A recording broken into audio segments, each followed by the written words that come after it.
Power star Pawan Kalyan super hit cinema బద్రీతో తెలుగు ప్రేక్షకులకు పరిచయమైన హీరోయిన్ అమిషా పటేల్. బద్రీ తర్వాత మహేష్ బాబుతో నాని, జూనియర్ ఎన్టీఆర్ తో నరసింహుడు వంటి సినిమాల్లో నటించినప్పటికీ వాటితో పెద్దగా సక్సెస్ అందుకోలేకపోయింది. 2011లో నందమూరి బాలకృష్ణ పరమవీర చక్ర సినిమాలో హీరోయిన్ గా నటించిన ఆమె ఆ తర్వాత బాలీవుడ్ వైపుకు వెళ్లిపోయి మరో తెలుగు సినిమాలో నటించడం లేదు. మళ్లీ దాదాపు 5 సంవత్సరాల తర్వాత ఇప్పుడు ఆమె తెలుగు సినిమాలోకి రీ ఎంట్రీ ఇస్తుంది. అది కూడా ఒక హాట్ ఐటెం సాంగ్ తో కావడం విశేషం. ఆకతాయి అనే సినిమాలో ఓ స్పెషల్ ఐటెం పాటలో మెప్పించనుంది అమిషా పటేల్. ఈ పాట చిత్రీకరణ ఈ రోజు సారథి స్టూడియోలో వేసిన ప్రత్యేక సెట్ లో జరిగింది. ఈ పాటను ప్రముఖ కొరియోగ్రాఫర్ జానీ మాస్టర్ కంపోజ్ చేశారు. ఈ సందర్భంగా అమిషా పటేల్ మాట్లాడుతూ, చాలా ఏళ్ల తర్వాత తెలుగులోకి రీ ఎంట్రీ ఇస్తున్నాను. సినిమా చాలా బాగా వచ్చిందన్నారు.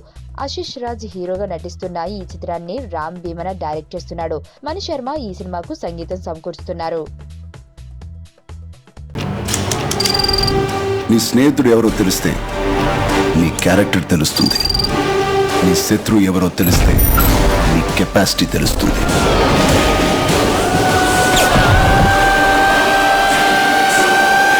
నా శత్రువుని సెలెక్ట్ చేసుకున్నాను.